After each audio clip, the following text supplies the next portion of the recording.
Sa isang makabagbag damdaming kabanata ng mundo ng showbiz, tuluyan ng nagkanya-kanya ng landas sina Julia Barreto at Gerald Anderson matapos ang matagal na panahon ng pagsasama na minsang puno ng saya, pagmamahalan, at mga pangakong akala ng marami ay tatagal habang buhay. Subalit gaya ng ilang kwento ng pag-ibig na nasubak ng panahon at pagsubok, dumating din sa punto kung saan mas pinili nilang bitawan ang isa't isa kaysa patuloy na magkasakit ang puso, at ngayon, malinaw na malinaw sa publiko na tapos na ang kanilang pahina bilang magkasintahan, sapagkat makikita sa kani-kanilang galaw na sila'y abala na sa paghahabi ng sariling mga plano at pangarap, malayo sa isa't isa. Si Julia na ngayon ay mas nakatutok sa kanyang mga proyekto sa telebisyon at pelikula, na tila mas determinado pa kaysa dati na patunayan sa sarili at sa buong industriya na kaya niyang tumindig mag-isa at maging matagumpay nang hindi umaasa sa sinumang kapareha. Habang si Gerald naman ay nakikita sa ilang larawan at video na mas pinipili ang tahimik na pamumuhay,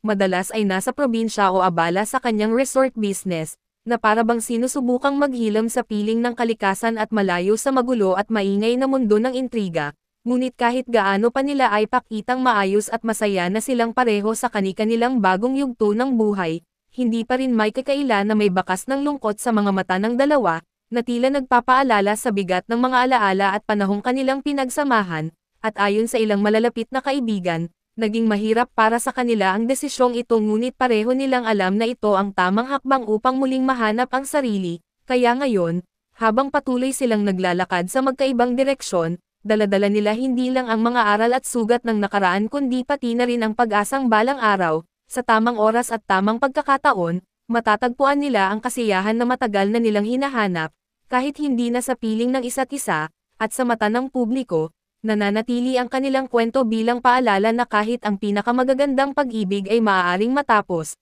ngunit sa pagtatapos na iyon, nagsisimula rin ang bagong kabanata ng buhay na puno ng pag-asa at posibilidad.